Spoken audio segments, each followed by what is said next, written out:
So I've completed over 25,000 trips between Uber and Lyft, and I've had some really interesting experiences.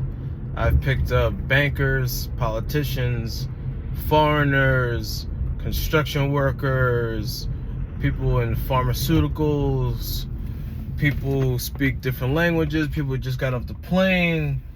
I picked up people coming back from booty call, people who are very obviously drug dealers, people who are pretending to not be drug dealers, people who've tried to fight me, people who've tried to offer me sexual services, people who've tried to sell me drugs. You do 25,000 trips in New York City and you're gonna see a lot. Now, here are my 3 craziest stories, right? And I had to really think about this because, I can always tell about the ones where I've been attacked by a biker and, they broke my window trying to smash my face with their bike lock. That's not crazy enough. I could talk about another time some guy tried to fight me because he didn't like how I was driving. That's not crazy enough. I wanted something that can really get people to be like, wow, like that's crazy. Like that is crazy. So the first one is kind of funny. It's in the middle of the day in Brooklyn near Crown Heights. And I pick up this young guy. He's probably like 25 years old. And he's walking like this. So I pick up people with disabilities. So that's not something abnormal to see. So I'm like, okay, no problem. He gets in the car. And he's very nice. I'm like, hey, are you this? And he's like, yeah, I'm this. I'm like, it's okay, you're going to the hospital, right? And he's like, yeah, going to the hospital. So I'm like, okay. Everything seems totally normal, other than the fact this guy's literally walking like this. He's just like this the whole time. So he gets in the car, start the trip. I start driving. I'm driving down the street. Everything's good. And then I hit a pothole, which is something you will always do in New York because there are potholes everywhere. I hit a pothole, the car goes like this, and I hear the most blood-curdling scream from this guy. Like, it shook me to my soul. He screamed so loud, like, I don't even want to reenact it, but he was like, ah! He was like, ah! And I was like, what the? Like, he didn't do that with his hands. I don't know. I'm just kind of like dramatizing it. But he was just like, ah! He screamed. And I'm like, whoa, what the? And it was just so random. Because it was just complete silence. And then he screamed like that. So I'm like, dude. Yo, are you okay? What happened? And it was, as soon as I asked that question, I realized what was happening. There was something wrong with his neck, obviously. And because I hit the bump, it like cracked it more. And he explained that to me. He was like, he went to sleep and he woke up like that. And it has been painful ever since. And I'm like, oh God, like we got a 20-minute trip and we're driving through Brooklyn. And there are potholes everywhere. So the remainder of the trip, I'm trying to drive as slow as possible so I don't hit a bump, so I don't help break this guy's neck. And I keep hitting bumps and he keeps screaming.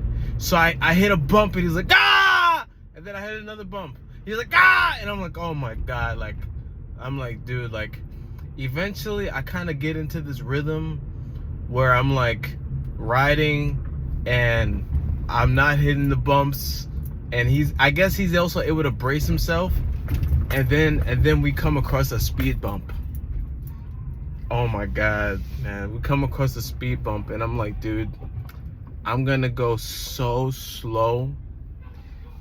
Just brace yourself. Just get ready, because we're about to go over the speed bump. So I'm going like 1 mile an hour, and thank God he was able to get over it, right? And we were able to get right to the hospital because it was like the speed bump right before the hospital.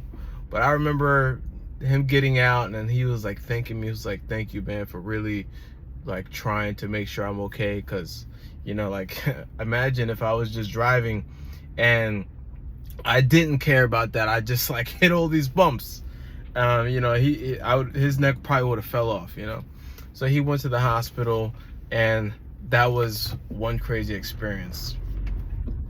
All right, so here's my second crazy story, and this is a time somebody actually threatened my life, right? Well, indirectly threatened my life. I picked up this young lady, and everything seems fine. She seems nice. I'm like, hey, are you blah blah blah? She's like, yeah, I'm blah blah blah. I say, hey, are you going over here? She says, yeah, I'm going over here, right? And we were in the Bronx, and we were going someplace near Gun Hill Road, right? Now that's a really interesting name of a street. Like, for the story, is literally Gun Hill Road. And anyway, I'm driving her there. This trip has 2 stops. You got the first stop over there near Gun Hill Road, and then you got another stop somewhere else. So I'm like, okay, everything seems peachy and fine. I'm driving. She gets a phone call, and she's talking to what seems like a guy. She's like, babe, I'm almost there. I'm outside. And then I can't really hear the guy, but it sounds like she really wants to let this guy know, like just chill out, calm down. But it's not like I haven't heard a domestic dispute before. It's like, okay, it's normal. We get to the location. I pull over. She says, don't worry, I'll be right back. And a lot of times when you do like a double stop trip, right? If you're a passenger, you probably have done this before. But people will leave their things in the car because they don't want the Uber driver to drive away, right? So they leave their stuff in the car because they're like, all right, if I leave my stuff in the car, he won't drive away. So she leaves her purse in the car, and she goes into this house right near Gun Hill Road. And I got my windows down. I'm just chilling, you know. I'm looking back to see what's going on. And then all of a sudden, I start hearing, who the fuck is that motherfucker over there in the car? That better not be the man you was telling me you not messing with. And then I hear her say, no, that's not, it's my Uber driver. Nah, fuck that, cause he black, and I know that's not the mother. And I'm like, what the fuck is going on? Like, what is going on? Like, I know they're talking about me, but what the fuck is going on? So I look back, and then he's like, oh, he looking at me. And she's like, calm down. And he's like, nah, I'm gonna shoot that motherfucker. And I'm like, whoa. This is way more than I bargained for. Like, I'm trying to go drop this chick off and go to the next trip, but now it's this guy's angry. He thinks I'm somebody. He's getting upset because I'm looking to see what's going on. So I'm like, you know what? This is more than I bargained for. And I start to drive away. And I'm like, I'm getting the fuck out of here. Like, I'm not sticking there to figure out what he got and if I'm the person he's looking for. So as I start driving away, I hear her scream, no, don't leave my purse. And I'm like, fuck, she left her purse in the back. So I look back and I see her purse. And I'm like, fuck, what should I do? Like, should I keep driving? Like, this guy's talking about he wants to shoot me because he thinks I'm his girl's lover or whatever. So I'm like, fuck, what should I do? And I made like a dumb mistake. I put the car in reverse, and I reversed back. I grabbed her purse and I gave it to her out the window. Like it's a McDonald's delivery. I gave it to her out the window, and then I drive away. And I canceled the trip. And I'm like, man, I'm going home. That was the end of my night for that for that night.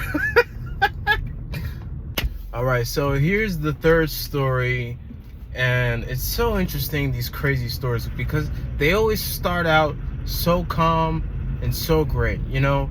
Like all the stories that piss me off, they always piss me off right from the beginning. Somebody gets in, they're disrespectful, but you know, those aren't like the crazy ones. Those are just rude customers, you know? That's like part of the everyday thing.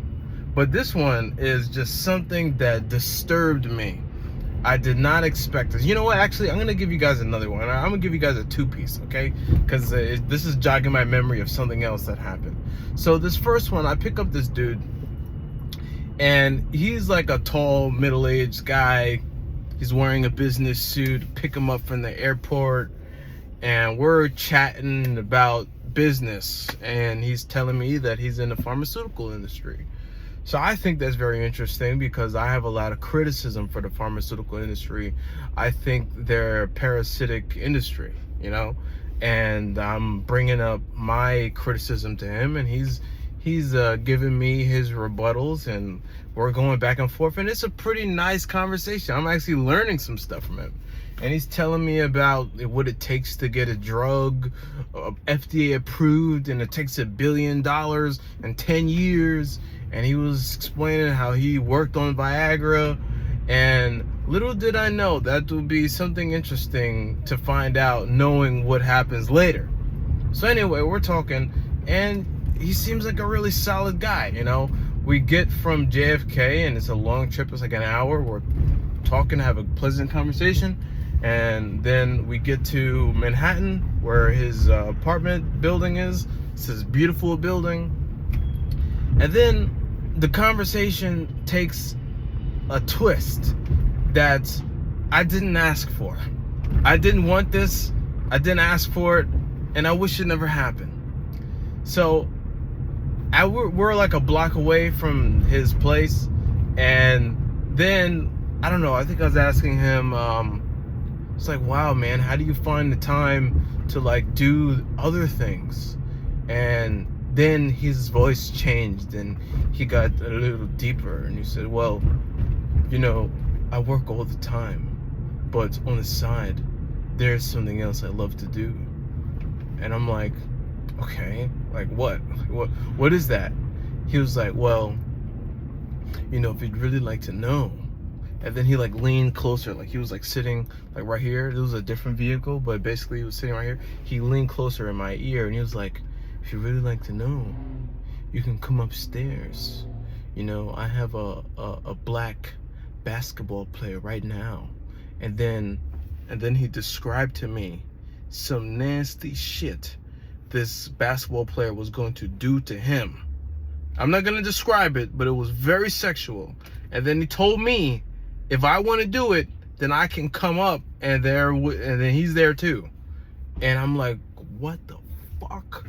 And like in my mind, I'm like, what the fuck is this guy? What did you just tell me? And then he can tell that I'm like getting like pressed. He's like, no, don't worry. Like, you know, like my uncle broke me in. Like, it's okay, it's fine. Like, I can break you in. And I'm like, what? This guy's talking to me like this is some fucking normal shit. Like, let me go teach you how to ride a bike. And I'm like, bro, I did not expect you to say any of that. I'm good. Like, I feel awkward. I feel weird. I feel kind of pissed. I'm like, I've been talking to this dude for an hour, and he's just been plotting for the last 30 seconds of this trip to give me this ridiculous thing. So I pull over, we're there. I'm just waiting for this guy just to get the fuck out of my car. And he comes up again, and he's like, are you sure? And I'm like, dude, stop. I'm okay. That's another crazy story. That was so weird. I wish it never happened, but you know, I don't know. You do 25,000 trips, things are gonna happen. Okay, so I told you I'd give you a bonus one. Here's one. I thought I was gonna get kidnapped or killed. It was just like a spooky experience that turned out to be nothing, right? And you know, I think it's an interesting experience because, you know, there's this level of uncertainty that you're always driving with. You pick up people, you don't know what you're gonna get. It's like a box of chocolates. You know, I'm giving you the craziest stories, you know, like I told you I was attacked by a biker, but you don't know, sometimes I get people and they're wonderful. You know, I pick up celebrities and then they tell me they used to drive limousine, like I picked up Alec Baldwin, and it's wonderful, but you just never know who you're gonna get. It's like a box of chocolates. So I pick up this old lady one time. She gets in the car. She's so nice. She's wonderful. She gets in, and then I'm like, okay, I see she's going to the LIRR, If you don't know what that means, in New York City, we have a railroad called the Long Island Railroad. And it's a railroad that allows people to go upstate and go from Long Island to Manhattan. It's a great railroad. So I was dropping her over there in Jamaica, Queens. And then she calls her son, and she tells her son, it's like, you know, like, we're going to the train right now, but I just don't want to do it. Can I just take this Uber ride all the way there? Can we just go all the way there? And I'm thinking, okay, like, what's she talking about? This is something normal. People often change the trip, so I just want to know what's going on. So it sounds like whoever she's talking to is like, yeah, change the trip. Okay, no problem. It's okay. But he gave her permission. So she tells me, hey, I want to change the trip. It's going to be a long trip, and I just don't want to take the train, right? I just don't feel like taking the train. Can you drive me all the way there? So I say, okay. She tells me the destination. I look at how far it is. It's 50 miles away. It's going to take us like 2 hours to get there. It's somewhere upstate. And I give her a price, and they agree. So everything is fine. I'm actually pretty happy because I'm about to get paid. So, you know, a lot more per hour than I normally would. About to drive her up there. And everything is fine. So, you know, when you're used to driving in New York, there's lights everywhere. There's lights, doesn't matter where you are, there's never really any dark places. So we're starting to drive upstate, and then we start to get in the woods. And we start to get to the highway, and there's no lights on the highway, and only my light. So it's a little spooky and unsettling if you're not used to it. So anyway, I'm paying attention to where we're going, right? Because she gave me some apple tree road or something like that. And I start to look, and then as I get off of the highway, turns out this road isn't really a real road. And we have to make a left into the forest and then go down some dirt road. And it's not on the map. And I'm like, okay. I've already been driving for this lady with 2 hours. We're in the woods now. I don't know where the fuck I am. I don't know who this lady is. This is starting to freak me out. There's no lights. I look to my left, I see darkness. I look to my right, I see darkness. And if you didn't notice by now, I'm a black guy. If I stuck my hand out the window, my hand disappears. It was dark. It was very dark. So I'm driving and I'm like, hey, does this look familiar? And she's like, yes. Yes. So I'm like, okay, it's all right. It looks familiar. I keep driving. And then I'm looking at the map. We're getting closer. It looks like we're in the middle of nowhere. There's a bunch of trees. And then I see what seems like Dracula's castle. And I'm like, there's no way this is it. Because it's not even like I see the house and there's lights and it's lit up. No, it's like a shadow. It's like a dark shadow. And I can't even make this up. It was like a horror scene of, like, you know, you have the metal gate and there's a gnarled, twisted tree wrapping around the gate. And I'm like, this is where you work? You know, because apparently she's a home attendant. She's like, yeah, this is it. So at this point, I'm convinced that I'm about to be kidnapped, because where I had to drive into, the gate, it closed, like it was completely enclosed in the little parking space. So I would have to drive through the gate. And I was just convinced that fucking, what's that movie where the chainsaw guy chops off his chain? What's the name of that movie? I don't really know, but I was just convinced that somebody was gonna close the gate behind me and she was gonna take a copper wire and just ring up my neck. So I'm like in fight or flight mode, you know what I mean?